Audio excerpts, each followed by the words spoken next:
ජෙසුපේටයි ඔබ මේ එක්වන්නේ ධර්මයානෝ ඉරුදින දේව වාක්‍ය සංග්‍රහය තුලින් මතු කරන ධර්ම සාකච්ඡාව වෙතයි. අද දින ධර්මයානෝ සාකච්ඡාව සඳහා පාදක කරගන්නේ උත්ථාන සමයේ පස්වන ඉරුදිනට අදාළ දේව වාක්‍ය සංග්‍රහයයි.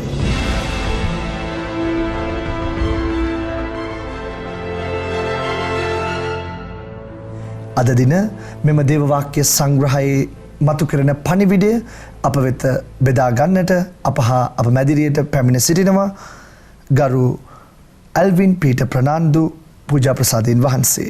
පියතුමිනි ඔබ වහන්සේට ජේසු පිහිටයි. ජේසු පිහිටයි. පියතුමිනි උත්ථාන සමයේ පස්වන ඉරුදිනට අපි ළඟා වෙලා තියෙනවා.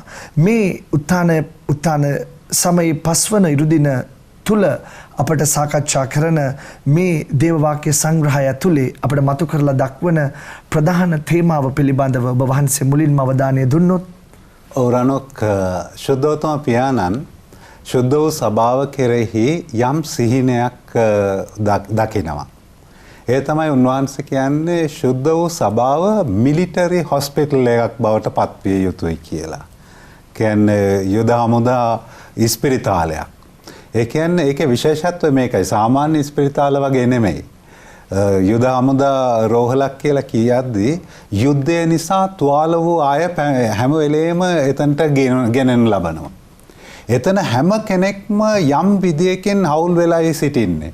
වෛද්‍යවරු ඒ ලෙඩා ගැන බලනවා. එතන ඉන්න නොයෙකුත් අය එක්කෙනෙක්වත් අත් දෙක බැඳගෙන නිකන් බලන් ඉන්නේ නැහැ. ඒතර ශුද්ධ වූ සභාවත් එවැනි තැනක් වෙන්නට ඕනයි කියලා. අද කියවීම තුලින් අපිට පැහැදිලි වෙන්නේ එයයි. කිතුණුවන් වන හැම කෙනෙකුටම ශුද්ධ වූ සභාවේ සමාජිකයන් වන හැම කෙනෙකුටම කරන්නට යම් දෙයක් තිබෙනවා. ඒ දේ ගැන තමයි පැහැදිලි කර දෙන්නේ. කාටවත් කියන්නට බෑ ශුද්ධ වූ සභාවේ හිටියට මට මොකුත් කරන්නට නැහැ කියලා. මොකද අර මිලිටරි හොස්පිටල් එක කියලා කියද්දී එතනට ඒ ලෙඩා බලන් දෙන කෙනා හරි ඔය ආහාර ටිකක් අරගෙන එනවා, ඒ කෙනාගේ ඇඳුම් පැළඳුම් හරි ගස්සනවා, හැම කෙනෙක්ම ක්‍රියාශීලීව යම් දෙයක් කරනවා. එතකොට ඒ වගේම තමයි සභාව තුළ සෑම කෙනෙකුටම ශුද්ධෝත්තම පියාණන් පටන් අන්තිම පුද්ගලයා තෙක් හැම කෙනෙකුටම කරන්නට යම් කාර්යයක් තිබෙනවා. ඒ ගැන තමයි අද කියවීම අපට පැහැදිලි කරලා දෙන්නේ. සභාවේ අපි සියලු දෙනාම යම් කැඳවීමකට පිළිතුරු දෙන්නට ඕනේ. ඒකයි අද දවසේ අපි බලන්නට යන්නේ. ඒකයි අද දවසේ අපි සාකච්ඡා කරන්නට යන්නේ. ප්‍රථමයෙන්ම පළමුවන දේව ප්‍රකාශනය තුලින් අපිට ගෙනලා දෙන්නේ මොකක්ද කියන එක බලන්නට අපි ප්‍රථමයෙන් යොමු වෙන්නට යනවා පළමුවන දේව ප්‍රකාශනය වෙත. අපොස්තුලවරුන්ගේ ක්‍රියාපොතෙන් උපුටාගත් කොටසකි. ඒ දවස්වලදී ශ්‍රාවකයන්ගේ ගණන වැඩි වන කල හේබ්‍රෝ බස කතා කරන ජුදෙව්වන්ට විරුද්ධව ග්‍රීක බස කතා කරන ජුදෙව්වරු පැමිණිල්ලක් ඉදිරිපත් කළහ. දිනපතා සහනාධාර දීමේදී තමන්ගේ වැඳවුවන් නොසලකා හරිනු ලබති ඔවුහු කීහ. එවිට 12 දෙනා ගෝල සමූහය රැස් කරවා අප දෙව්දහම දේශනා කිරීම අතපසු කොට සහනාධාර කටයුතුවල යෙදී සිටීම කිසිසේත් සුදුසු නැත. එබැවින් සහෝදරයනි, මේ තනතුරට පත්කරන පිණිස යහපත් යයි පිළිගත්, එසේම ශුද්ධාත්මයෙන්ද ප්‍රඥාවෙන්ද පූර්ණ සත් දෙනෙකු ඔබ අතරින් තෝරාගන්න. ඉන්පසු අපි යාඥාවෙහිද ධර්ම දේශනාවෙහිද නියුක්තව සිටිමුයි කීහ. මේ යෝජනාව ගැන මුළු මහත් පිරිස සතුටු වූහ.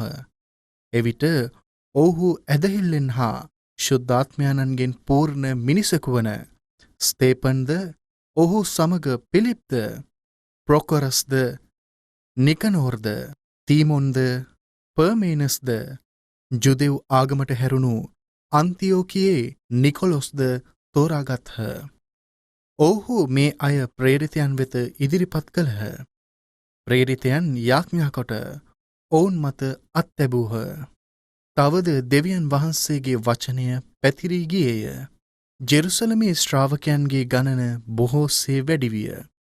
පූජකයන්ගෙන් මහත් සමූහයක්ද ඇදහිල්ල පිළිගත්හ. දේව වචනය මෙසේය. පියතුමිනි, පළමුවන දේව ප්‍රකාශනය ඇතුලේ අපිට පැහැදිලි කරලා දෙන්නට යනවා උන්වහන්සේ මොන වගේ සේවයකටද අපිට ආරාධනා කරන්න කියන එක. අද පළමුවෙනි කියවීමේ අපි දකින්නේ ශුද්ධ වූ සභාව තුළ ඇති වුණා වූ පළමුවෙනි ගැටලුව. ඒ තමයි වැන්දඹුවන් කියලා කියද වැන්දඹුවන්ගේ ඒ සමිති තිබුණා.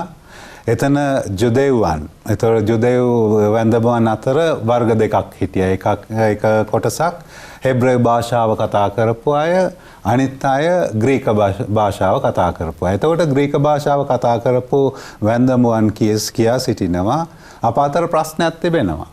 මේ අය මේ හෙබ්‍රේය භාෂාව කතා කරන වැන්දඹුවන්ට වැඩි සැලකිල්ලක් දක්වනවා අපිට ලැබිය යුතු දේ ලැබෙන්නේ නැහැ.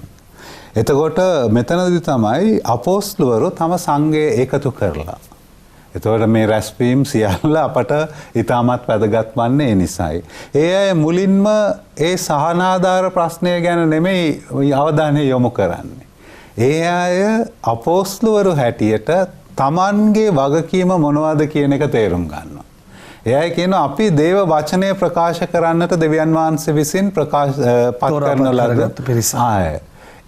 අපිට මේ සහනාධාර සේවාවන් වල යෙදිලා අපට බෑ අපේ වගකීම පැහැර හරින්නට. ඒ නිසා ඒ අය කියනවා ඔබ අතරින් ඔබ 7 දෙනෙක් පත් කරගන්න.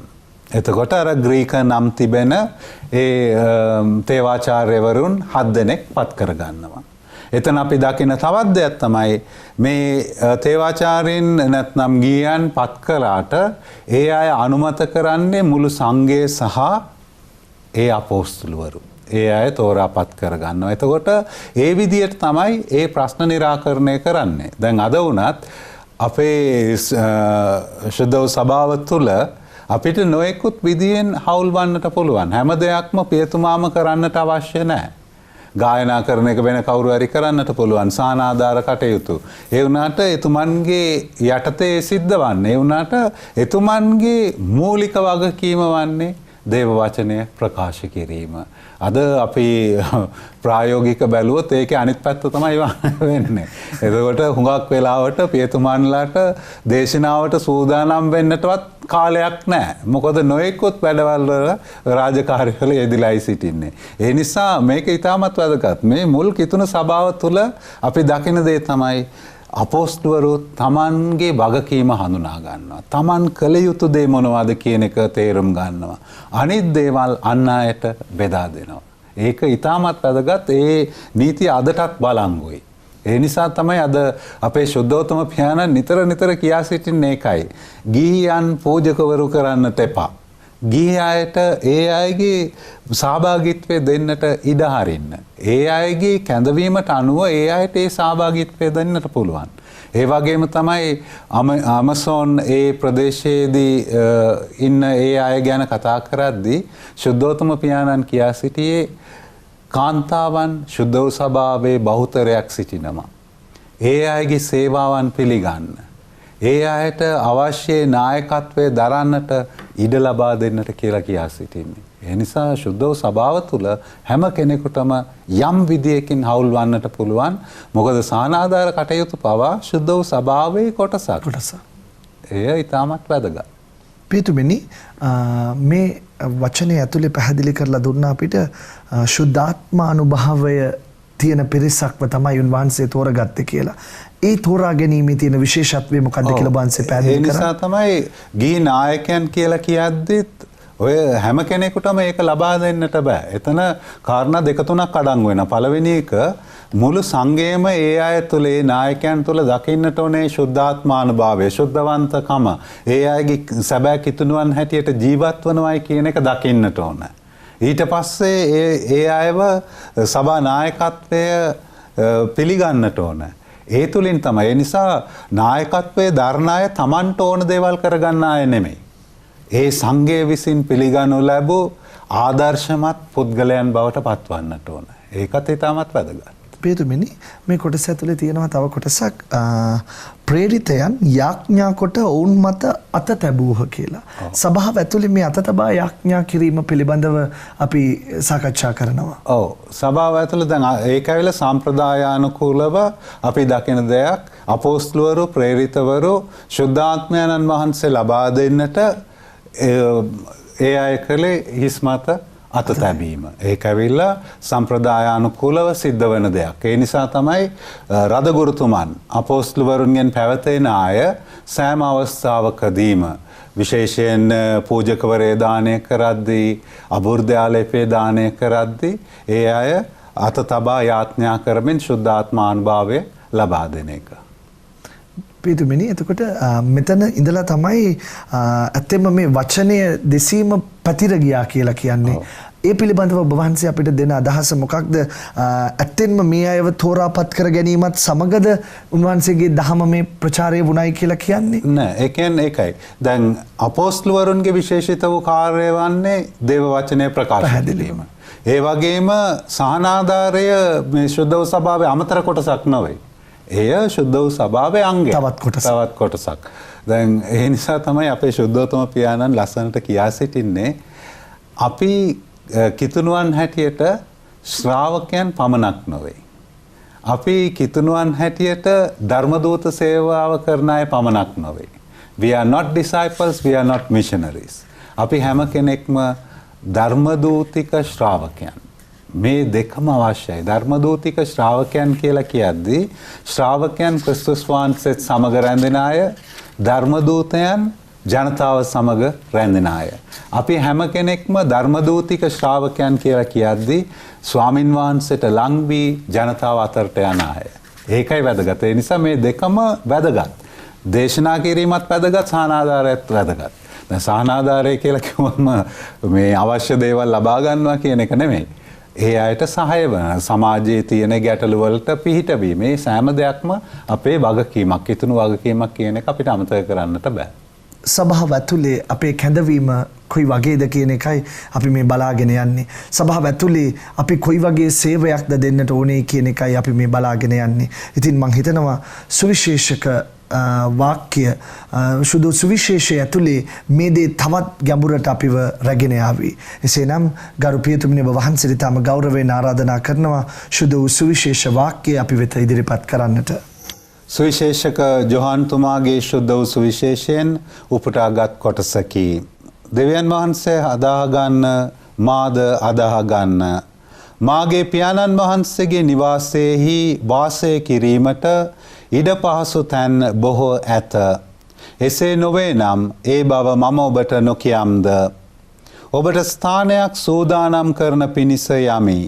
මා ගොස් ඔබට ස්ථානයක් සූදානම් කළ විට මා සිටින තැන ඔබත් සිටින පිණිස ඔබ කැඳවාගෙන යාමට මම නැවත එන්නෙමි.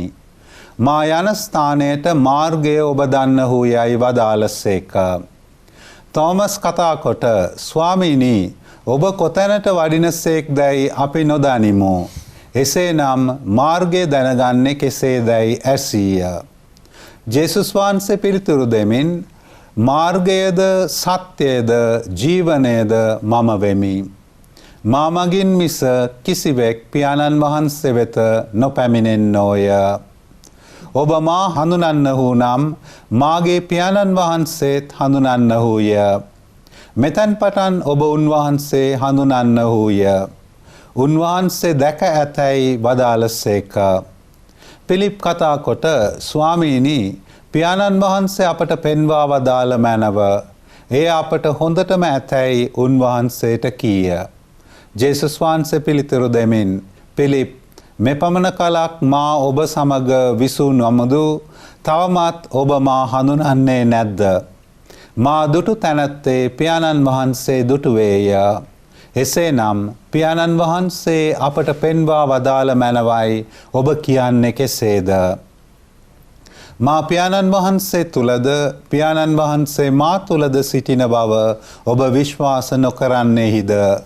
මා ඔබ හට වදාරන වචන මාගේම අධිකාරි බලයෙන් නොවදාරමි. පියාණන් වහන්සේම මා තුල වැඩ සිටිමින් ස්වකීය ක්‍රියා ඉටු කරනසේක. මා පියාණන් වහන්සේ තුලද පියාණන් වහන්සේ මා තුලද සිටින බවට මාගේ වචනය විශ්වාස කරන්න. එසේ නැත්නම් මාගේ ක්‍රියා නිසාවත් මා විශ්වාස කරන්න. ඒකාන්තයෙන්ම මම එසේ ඔබට කියමි. මා අදහා ගන්නා මා කරන ක්‍රියාද කරන්නේය. තවද මා පියාණන් වහන්සේ වෙතට වඩිනා බැවින් ඔහු මීටත් වඩා මහත් ක්‍රියා කරන්නේය. පියතුමනි ජේසු ඇවිත් ශ්‍රාවකයන්ට කතා කරන මොහොතක් මේක. ඇතිම එතන පළවෙනි වචනයට මම ආසයි ඔබ වහන්සේගෙන් ඒක අවධානය දෙන්න. උන්වහන්සේ ඇවිත් කියන්නේ ඔබේ සිත් නොකැළඹේවා කියලා. එහෙම කියන්න හේතුව මොකක්ද? ඔව්.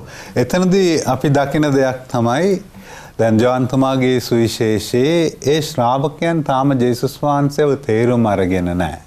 ඒ අය ජේසුස් වහන්සේ කියන ඒ වචනය තේරුම් අරගෙන ඒ අය කලබල වෙනවා. ඒ නිසා උන්වහන්සේ කියනවා සිත නොකැළඹේවා කියලා. මොකද උන්වහන්සේ දන්නවා ඒ අය කෙරෙහි උන්වහන්සේට තියෙන ඒ සැලැස්ම මොනවද කියන එක. මොකද මෙතන ටිකක් ගැඹුරින් අපි තේරුම් ගන්නට උත්සාහ කළත් දැන් සමදර්ශක සුවිශේෂය තුළ ඒ කියන්නේ මතෙව් මාක් ලූක් ඒ සුවිශේෂයන් තුළ අපි දකින විදියට ජේසුස් වහන්සේ සැබෑ මිනිසෙක්. උන්වහන්සේගේ උත්ථානයෙන් පස්සේ තමයි උන්වහන්සේගේ දෙවිකත්වය ලබා ගන්නේ කියන එක. ඒ ජෝහන්තුමාගේ සුවිශේෂයේ ඒම නෙමෙයි. ජෝහන්තුමා වසර ගණනාවක් පළමුවෙනි සතවර්ෂයේ අවසානයේදී ලියන්නේ. එතකොට උන්වහන්සේ ක්‍රිස්තුස් වහන්සේගේ දෙවිකත්වය පිළිගත්තු ඒ වකවානුවේ ලියද්දී උන්වහන්සේ ක්‍රිස්තුස් වහන්සේව පෙන්눔 කරන්නේ මුල සිටම උන්වහන්සේ සැබෑ මිනිසෙක් සැබෑ දෙවියන් වහන්සේ බව. ඒ නිසා තමයි මුල සිටම අපිට ජෝහන්තුමාගේ සුවිශේෂය තේරුම් ගන්නට අමාරු වන්නට හේතුව ඒකයි. උන්වහන්සේ කියන දේ උන්වහන්සේ දෙවිකත්වයෙන් කියන දේ මේ ශ්‍රාවකයන්ට තාම තේරුම් ගන්නට බැරි වෙලා තියෙන්නේ. ඒ අය කලබල වෙලායි සිටින්නේ. ඒ නිසායි උන්වහන්සේ කියන්නේ ඔබේ සිත නොකැළඹේවා. දැන් ඒ අදට අපි අදාළ කරගත්තොත් අපි තුඟක් වෙලාවට සුද්ධ වූ සභාවේ අපිට කළ යුත්තේ මොනවද කියන සේවාවන් ගැන කතා කරද්දී අපි හුඟක් වෙලාවට අපි සමත් වෙලා තියෙන්නේ මොකේද අපේ ඩිග්‍රීස් මොනවද අපි මොනවද අපිට තියෙන හැකියාවන් මොනවද ඒ විදිහට තමයි අපි ඔක්කොම තීරණ ගන්නෙ නෑ. ඒ විදිහේ සිද්ධ වන්නේ නෑ. ඒ නිසායි උන්වහන්සේ කියන්නේ නෑ ඔබගේ සිත් නොකැළඹේවා. ඔබගේ හේ ක්වොලිෆිකේෂන් අනුව නෙමෙයි සුදුසුකම් වලට අනුව නෙමෙයි ඔබට සියල්ල ශුද්ධ වූ ස්වභාවය කරන්නට තිබෙන්නේ. දෙවියන් වහන්සේගේ කැඳවීමයි ඊටමත් වැදගත් වන බව කියා සිටින්නේ. ඔව් පිටුමිනි ඔබ වහන්සේ පැහැදිලි කළා ඒක ඊටම අපූර්වට අපේ ජීවිතවලට. ඒ වගේම මේ කොටස මට ලස්සනයි මේ වචන ඒකයි මම මේ වචනෙන් වචනේ වහන්සේත් එක්ක තේරුම් ගන්නට යන්නේ. උන්වහන්සේ කියනවා මාගේ පියාණන් වහන්සේගේ නිවාසෙහි වාසය කිරීමට බොහෝ ඉඩ පහසුකම් ඇත කියලා. මේ ගැන අදහන්න කියලා උන්වහන්සේ ආරාධනා කරනවා. පිටුමිනි ඒ පිළිබඳව ඔබ වහන්සේ අපිට පැහැදිලි කරලා දෙන්න. ඔව් එතකොට උන්වහන්සේ කියා සිටින්නේ මාගේ පියාණන්ගේ ගෘහයේ පියාණන්ගේ වාසස්ථානයේ තවත් බොහෝ ස්ථාන තිබේ. එතකොට උන්වහන්සේ කියනවා මම එතනට යන්නේ ඔබට ස්ථානයක් සූදානම් කරන්නට. එතකොට ඒ සූදානම් කරන්නට යනව පමණක් නොවේ නැවත වාරයක් උන්වහන්සේ පැමිණෙනවා ඒ අය රැගෙන යන්නට. ඒ තමයි විනිශ්චය. ඒ නිසා අපට නිකම්ම එකපාරට ඇතුල් වන්නට බෑ. එතෙක් කරන්නට යම් දෙයක් තිබෙනවා. ඒ නිසා තමයි ඊළඟ කොටසේ තවත් දේවල් ගැන ක්‍රිස්තුස් වහන්සේ කියන්නේ. ක්‍රිස්තුස් වහන්සේගේ ශ්‍රාවකයන් වූ පළියට ඒ අයට එකපාරට ඒ දෙවියන් වහන්සේගේ වාස භවනයට යන්නට බෑ. ඒ අයට කරන්නට යම් ක්‍රියාකලාපයක් තිබෙනවා. ඒ දේ ගැන තමයි ඊළඟ පියවරේදී උන්වහන්සේ කියා සිටින්නේ. ඒකයි ලස්සන තෝමස් ඊළඟට කියනවා ඔබ වහන්සේ යන්නේ කොහෙද කියලා අපි දන්නේ නැහැයි කියලා. ඒ පිළිබඳව තෝමස්ගේ තියෙන නොදැනුවත් බව ජේසු ලස්සනට පැහැදිලි කරලා දෙනවා. වේතුමිනි ඇත්තටම අපේ ජීවිතත් ඔය වගේ සමහර වෙලාවට අපි දන්නේ නැහැ මොකද්ද මේ යන ගමන කියලා. ඔබ වහන්සේ එතන අපිව හරි මාර්ගයට යොමු කළොත් මම හිතනවා ඒක ගොඩක් වටිනවා. එතකොට අපි දන්නේ නැහැ අපි මොනවද කළ යුත්තේ මොනවද අපි කරන්නට ඕන ඇයි මේ දේවල් සිද්ධ වන්නේ බොහෝ දේවල් අපි දන්නේ නැහැ. අපි කිතුණුවන් කියලා පිළිගත්තා අපි කරන්නට ඕන හැම දෙයක්ම කරනවා ඒත් අපි තාම දන්නේ නැහැ අපි කරන දේ හරි දේද කියලා. ඒ නිසා තමයි උන්වහන්සේ උත්තරේ දෙන්නේ තෝමස්ට. තෝමස්ට කියනවා මාර්ගයේද සත්‍යද ජීවනයේද මම වෙමි. එතකොට දෙවියන් වහන්සේ වෙතට යන්නට පුළුවන් එකම මාර්ගය උන්වහන්සේ පමණයි. මොකද ජෝහන්තුමාගේ සුවිශේෂයේ පළමුවෙනි පරිච්ඡේදයේදීම සඳහන් කරනවා උන්වහන්සේ ඒක ජනිත පුත්‍රයාණන් කියලා. ඒක ජනිත පුත්‍රයාණන් කියන එකේ අදහස අර අපි නිකන් මේවා කරනවා වගේ දේවමෑණියන්ට හිටිය එක පුතණුවන් කියන එක නෙමෙයි. මෙතන දේව ධර්මයක් තියෙනවා. ඒක ජනිත පුත්‍රයා කියලා කියද්දී ඒ පියාණන් ගැන දන්නේ ඒකම පුත්‍රයාණන් විතරයි. ඒ පියාණන්ට තියෙන මාර්ගය ඒ පුත්‍රයාණන් පමණයි.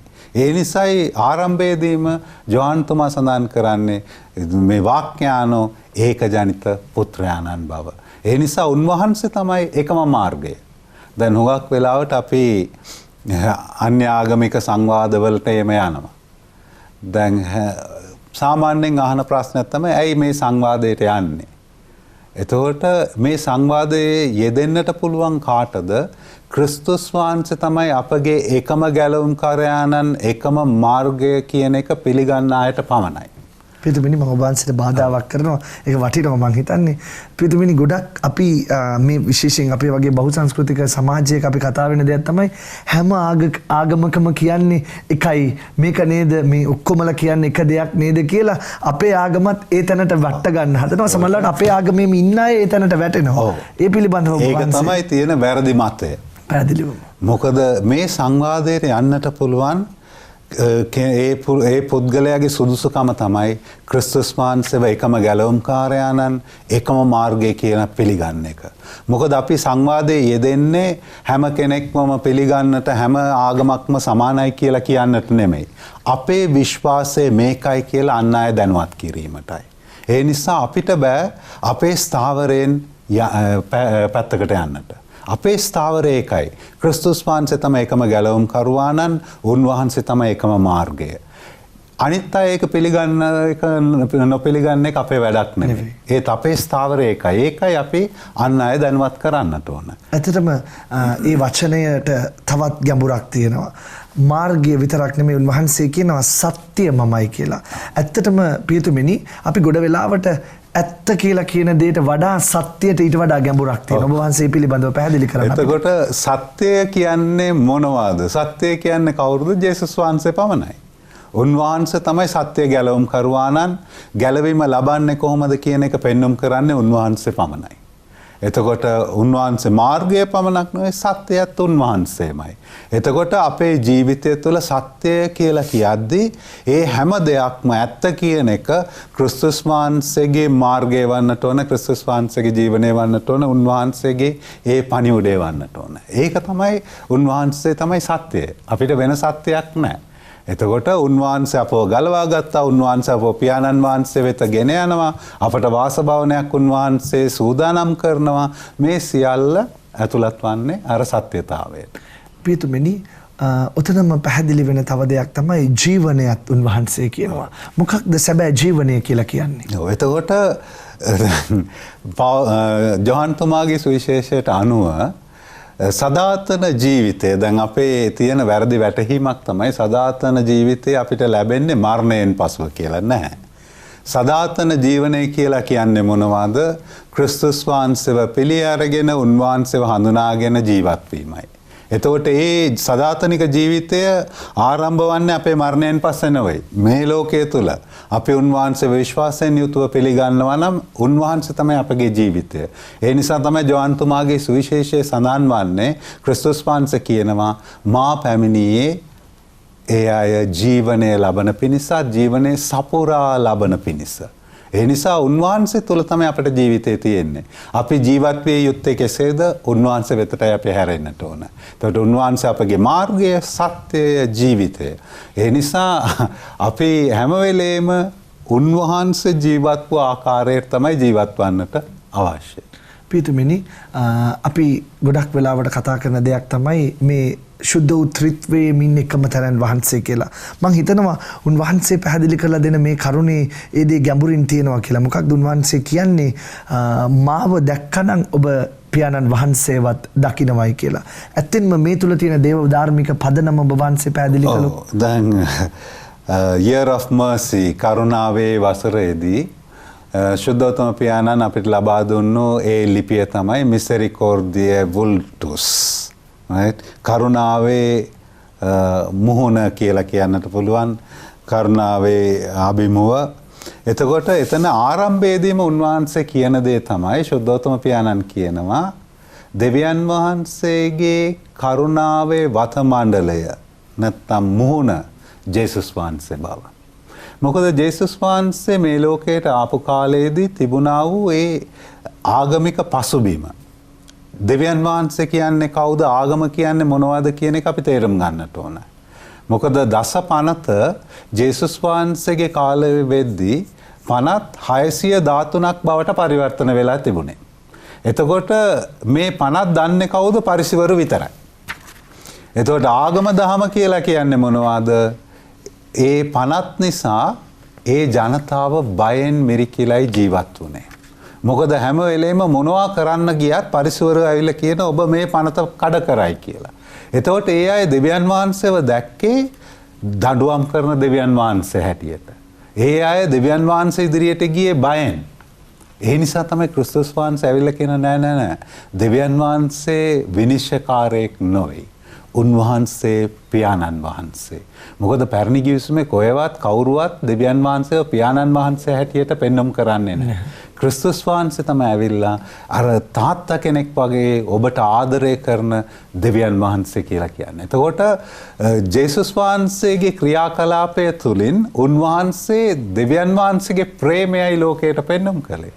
එතකොට අද අපේ තේමාව වෙන්නේ ඒක අපි නොයෙකුත් සේවාවන් වල යෙදී සිටිනවා. පූජකවරු, පැවිද්දන්, ගිහියන්, ඒ ගිහියන් අතරත් ගිහි නායකයන්, ඒ හැම කෙනෙක්ම අපේ හැම කෙනෙක්ගේම වගකීම එකයි. අපි දෙවියන් වහන්සේගේ ආදරය, ක්‍රිස්තුස් වහන්සේගේ ආදරය, කරුණාව අපගේ ජීවිතය තුළින් පෙන්වම් කළ යුතුයි. ඇත්තෙන්ම අපි සියලු දෙනාවම කැඳවන්නේ ඒ ප්‍රේමය භුක්ති විඳින්න. ඒ ප්‍රේමය ඇතුලේ අපේ ජීවිත ජීවත් කරවන්න. මට හිතෙනවා ඇත්තෙන්ම අපි අද මේ සාකච්ඡාව ඇතුලේ පැහැදිලිවම ගැඹුරකට ගමන් කරනවා දේව ආදරය තුල අපි කොහොමද සේවය කරන්නට ඕනේ කියන එක.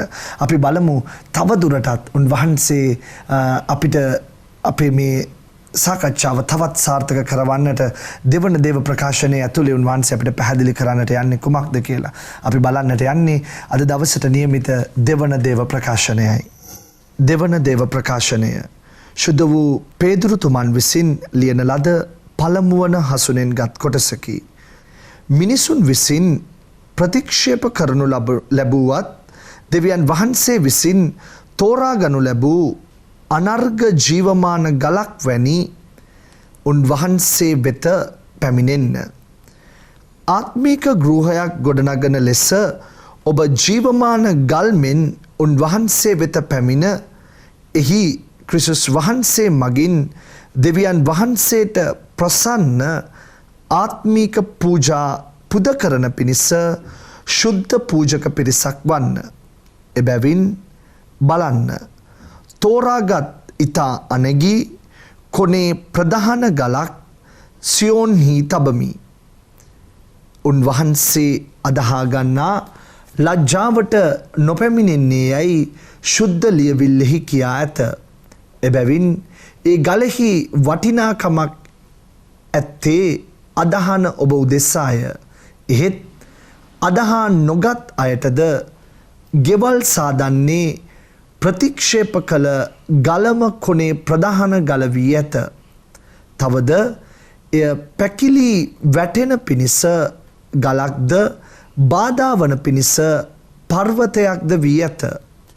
මන්ද ඔහු වචනයට අකීකරු වෙමින් පැකිලෙති. එය ඔවුන්ට නියමිත දේ විය.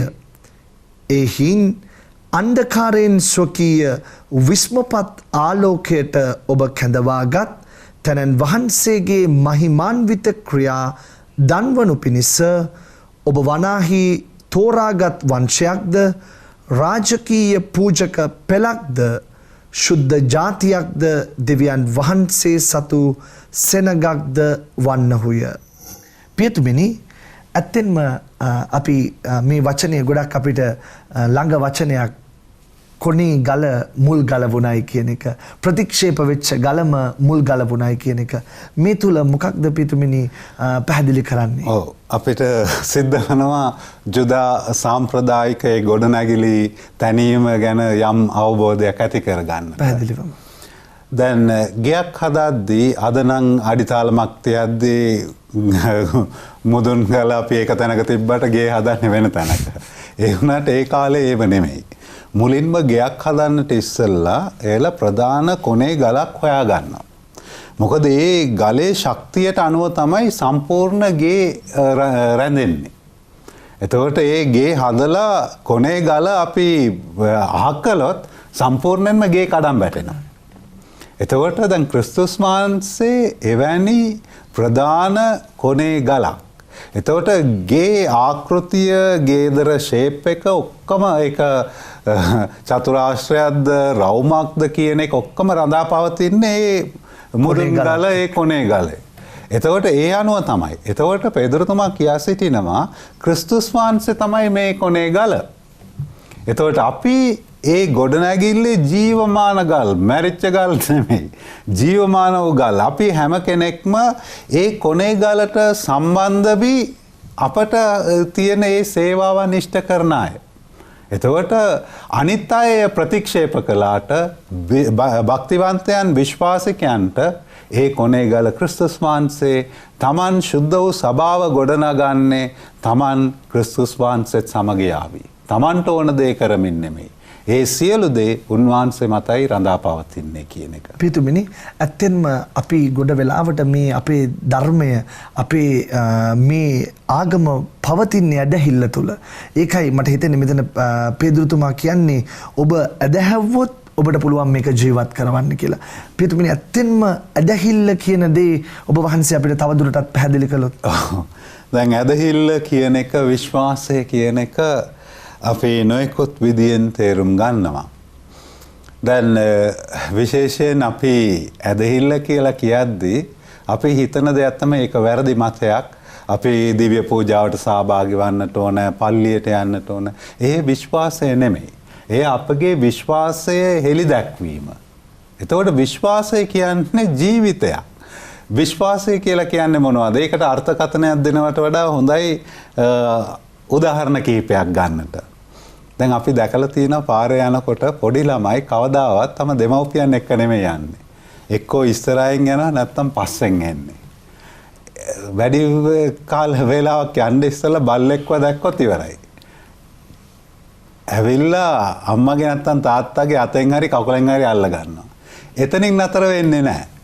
ඊට පස්සේ මොනවද කරන්නේ? හයියෙන් අතාරි කකුලාරි අල්ලගෙන අර බල්ලා දිහා බලා හෝ කියලා යන්නේ. ඒකයි විශ්වාසය. මගේ ජීවිතේ මොන අභියෝගයක් ආවත් දෙවියන් වහන්සේව අල්ලගත්තා නම් මට පුළුවන් ඉස්සරහට යන්නට. තවත් නිදසුනක් ගත්තොත් ගුවන් යානාවක ගමන් කර ඉද්දී ඒ කපිතාන්වරයා කියනවා දැන් අපි මේ එන්ජින් ට්‍රබල් එකක් තියෙනවා, අපි මැරෙන්නටයි සිද්ධ වෙන්නේ, ඔබේ දෙවියන් සිහි කරගන්න කියලා. ඒත් එතන පුංචි දරුවෙක් ඉන්නවා. පුංචි දරුවා සෙල්ලම් කර ඉන්නේ. එතන හිටපු එක්කෙනා අහනවා අපි මැරෙන්න යන්නේ, දුක නැද්ද, බය නැද්ද? ඒ පොඩි පුතා hina වෙවි ඉන්නවා. ඊට පස්සේ මම කියනවා ඇයි අපි ඔක්කොම විනාශ වන්නටයි යන්නේ. ඊට පස්සේ ඒ දරුවා කියනවා මේ ගුවන් යානාව ඉස්සරහට ගෙනියන්නේ ගුවන් යානාවේ කපිතාන්වරයා මගේ තාත්තා. මම දන්නවා මගේ තාත්තා මාව ආරක්ෂා කරාවි. ඒකයි විශ්වාසය. තවත් නිදසුනක් ගත්තත් පොඩි දරුවෙක් අඬද්දී කවුරු මොනවා කිව්වත් ඇඬිල්ල නතර කරන්නේ නැහැ. අම්මව දැකපු ගමන්ම ඇඬිල්ල නතර කරනවා. ඊට පස්සේ අම්මා ළඟ ඉන්න වෙලාවේ කොච්චර භයානක ත්‍රස්තවාදයක් ඇවිල්ලා නවීන ඔය ගන් එකක් හරි මොන මේකක් හරි තියලා බය කෙරුවට ඒ දරුවා hina වෙවි ඉන්නේ. ඇයි මගේ අම්මා ඉන්නකම් මට ආරක්ෂාව. ඒයි සැබෑ වූ විශ්වාසය. ඇදහිල්ල කියන්නේ ඒකයි. ඇදහිල්ල කියන එක නිකන් අපිට කරන්නට තිබෙන භක්ති අභ්‍යාසයන් කීපයක් කරන එක නෙමෙයි. එය ජීවිතය තුලින් අපි පෙන්වුම් කරන්නට ඕන. විශේෂයෙන් අපිට ඇදහිල්ල තියෙනවද නැද්ද කියන එක අපි තේරුම් ගන්නේ අපට දුක වේදනාව පැමිණෙන අවස්ථාවේදී. අපි ඒ අවස්ථාවේදී කොහොමද ක්‍රියා කරන්නේ? එයයි අපේ විශ්වාසයේ ගැඹුර කියන එක අපිට තේරුම් ගන්නට පුළුවන්. සැබවින්ම අපි මේ ඇදහිල්ල ජීවත් කරන ජනතාවක් වෙන්නට ඕනේ. පියතුමිනි, මේ වචනේ ඇතුලේ තව කොටසක් තියෙනවා මට හිතෙනවා ඔබ වහන්සේත් එක්ක ඒක පැහැදිලි කරගන්න එක වටිනවා කියලා. අපි ඒ කොටසට ගියොත් ගෙවල් සාදන්නන් ප්‍රතික්ෂේප කළ ගලම කොනේ ප්‍රධාන ගල වී ඇත. තවද එය පැකිලී වැටෙන පිණිස ගලක්ද බාධා වන පිණිස පර්වතයක්ද වී ඇත. මොකක්ද පියතුමිනි ඒ කොටසෙන් පැහැදිලි කරන්න? දැන් අපි පර්වතයක් ගලක් ගත්තාම ඒක මුල් ගල වන්නට පුළුවන්. ඒක මුල් ගල වුණොත් අපි විශ්වාසයෙන් යුතුව ඒ දේ පිළිගත්තොත් අපට ගෙයක් ගොඩ නගන්නට පුළුවන්. දැන් කියමුකෝ මේ මුල් ගල අපි ප්‍රතික්ෂේප කරනවා. මේක මට අවශ්‍ය නැහැ කියලා. ඒ මුල් ගලට කිසිම දෙයක් වෙන්නේ නැහැ. අපිට එය අපේ මාර්ගයේ තියෙන බාධාවක් බවට පත් වෙනවා. එතකොට විනිශ්චය කියන එක අපේ අත තමයි රඳා පවතින්නේ. දෙවියන් වහන්සේ විනිශ්චය කරන්නට අවශ්‍ය නැහැ. දෙවියන් වහන්සේව පිළිගන්න ආයත ඒ සුද්ධ වූ සභාව දේව රාජ්‍ය ගොඩ නගන්නට පුළුවන් තත්වයකට එන්න පුළුවන්. දෙවියන් වහන්සේව ප්‍රතික්ෂේප කරන අයට උන්වහන්සේගේ වචනයම ඒ අයට එරෙහි වන බවයි සඳහන් කරන්නේ. ඒ නිසා විනිශ්චය තියෙන්නේ භක්තිකයන්ට අභක්තිකයන්ට නෙමෙයි. ඒ අය දන්නවා කොහෙද යන්නේ කියලා. අර නොදැනුවත්වම ක්‍රිස්තුස් වහන්සේව පිළිපදින ඒ කොටසට තමයි විනිශ්චය අවශ්‍ය වන්නේ. ඔව් පියතුමිනි, මම කැමතියි ඔබ වහන්සේත් එක්ක අද මේ සාකච්ඡාව අවසන් කරන්නට ප්‍රථමයෙන් ඔබ වහන්සේගෙන් නැවත දැනගන්න මේ පළමුවන දේව ප්‍රකාශනයේ සුදු සුවිශේෂය ඒ වගේම දෙවන ප්‍රකාශය ඇතුලේ අපිට පැහැදිලි කරලා දෙන ඒ සමස්ත පණිවිඩය ඔබ වහන්සේ නැවත අපිට පැහැදිලි කළොත් මොකක්ද එහි හරය? ඔව්, අපි සුද්ධ වූ සභාවේ සමාජිකයන්. අප හැම කෙනෙකුටම යම් දෙයක් කරන්නට තිබෙනවා. අපි ඒ දේ කරන්නට ඕන අපගේ ජීවිතයේ මුල්ගල ක්‍රිස්තුස් වහන්සේ කරගෙනයි. උන්වහන්සේ මතයි අපි කරන සියලුම සේවාවන් රඳා පවතින්නේ. ඒක ඊටමත් වැදගත්. අද මම කැමති යම් දෙයක් මේකට එකතු කරන්නට. දැන් ක්‍රිස්තුස් වහන්සේව අපගේ ජීවිතේ මුල්ගල කරගන්නවයි කියලා කියන එක අපි කොහොමද තේරුම් ගන්නේ? යාඥාව තුලින්. හුඟක් වෙලාවට අපි යාඥාව කියලා කියද්දී ඒ යාඥාව අපේ කටට මුඛයට සීමා කරගන්නවා. අපි තේරුම් ගත යුතු දෙයක් තමයි අපි කළ යුත්තේ යාඥා කළ යුත්තේ කටින් පමණක් නොවේ. කටින් අපි උන්වහන්සේට අපේ අවශ්‍යතාවයන් ප්‍රකාශ කරනවා, අපේ දුක වේදනාවන් ප්‍රකාශ කරනවා. ඒ වගේම යාඥාවේ අංගයක් තමයි දෙසවන. අපි උන්වහන්සේට සවන් දෙන්නට ඕන. උන්වහන්සේ අපගේ හදවතින් කතා කරනවා, හෘද සාක්ෂිය තුලින්, දේව වචනය තුලින් කතා කරනවා. ඒ තුලින් තමයි අපට පුළුවන් වන්නේ හරියාකාරව අපි ලබාගත්තා වූ ඒ කැඳවීමට අනුව සියල්ල කරන්නට. ඒ නිසා තමයි අද සුවිශේෂී අවසානයේදී ස්වාමින් වහන්සේ කියා සිටින්නේ මා අදහා ගන්නා මා කරන ක්‍රියාද කරන්නේ.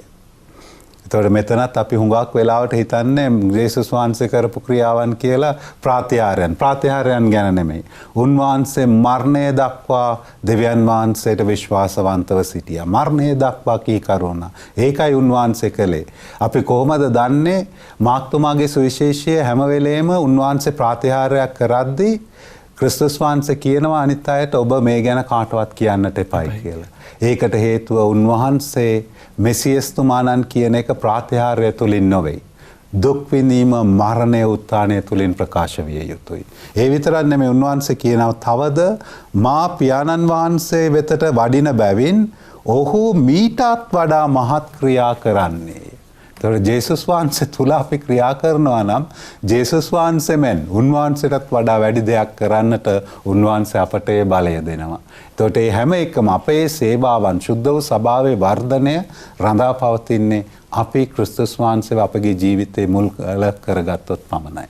පියතුමනි, ඔබ වහන්සේට බෙහෙවින්ම ස්තුතියි. අද දවසේ මේ දේව වාක්‍ය සංග්‍රහයත් එක්ක ඉතාම සරලව පැහැදිලිව එහි තියෙන ගැඹුරු පණිවිඩය අපි වෙත ගෙනාවට පියතුමනි වහන්සේට මම ආරාධනා කරනවා කෙටි යාඥාවක් තුලින් අපි සියලු දෙනාටම අද දවසේ මේ අපි පැහැදිලි කරගත්තු වචනය ජීවත් කරන්න අවශ්‍ය දේව ආශිර්වාදය ඉල්ලලා උන්වහන්සේට මොහොතක් යාඥා කරන්නට. ආදර දේවි පියාණනි, ජේසුස් වහන්සේව අපගේ මාර්ගයේද සත්‍යයේද ජීවනයේද බවට පත් කරගන්නටත් උන්වහන්සේ මත පදනම් වූ ජීවිතයක් ගත කරමින් සුද්ධ වූ සභාවේ වර්ධනය, දේව රාජ්‍ය වර්ධනය සඳහා අප වී සේවාව කරන්නට අවශ්‍ය සුදුතුම් වරම් ලබා දුන මැනව අප හැම කෙනෙක්ම ඔබ වහන්සේට කැපව ජීවත් වන්නටද ඔබ වහන්සේගේ කැඳවීම තුළ ජීවත් වන්නටද අපට අවශ්‍ය සුදුතුම් වරම් ලබා දුන මැනව මේ කීදේ අප ස්වාමින් වන ජේසුස් ක්‍රිස්තුන් වහන්සේ උදෙසාම අපට ලැබේවා. ආමෙන්. ආමෙන්. පියතුමිනි ඔබ වහන්සේට නැවතත් ස්තුතිවන්ත වෙනවා. ඔබ වහන්සේට ජේසු පිහිටයි. ජේසු පිහිටයි. අද ධර්මයානෝ දේව වාක්‍ය සංග්‍රහය තුලින් අපි සාකච්ඡා කළේ උත්තාන වූ සමයේ පස්වන ඉරුදිනට අදාළ දේව වාක්‍ය සංග්‍රහයයි. හමුවෙමු නැවතත් සත් දිනකින්. එතෙක් ඔබ සැමට ජේසු පිහිටයි.